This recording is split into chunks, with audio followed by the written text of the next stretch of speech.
All right, we're here at Mountainside, St. Elizabeth. This is one of the areas that was severely affected by Melissa, Dr. Gal.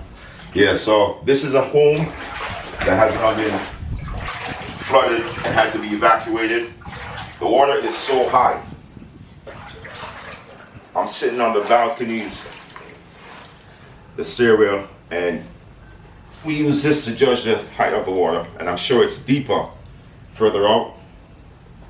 So right here by the foundation of the house, I'm 6 feet, and it reaches me halfway. So this means that the water is about 3 feet, 3.5 feet right here. Further out, I'm sure it's higher. Now the importance of knowing what I'm talking about, if you notice this water is now stagnant. It's becoming stagnant because you see things floating in it. It's becoming stagnant. Not there yet, but from you see water lilies, there's a dead fish over here. This means that this water is going to become very, very, very contaminated, filled with all kind of germs very soon. And it's not going anywhere. Yeah, the house next door, there's several houses in the community. Over there, there are houses, and they've all been flooded. Some of them have been evacuated for those who could move. Most people can't move because they don't have a second home. So we're here now. It's good to be on the ground. So you could see in person, live and live in color, that this is not AI, nor we're trying to fake it. Let's rebuild Jamaica.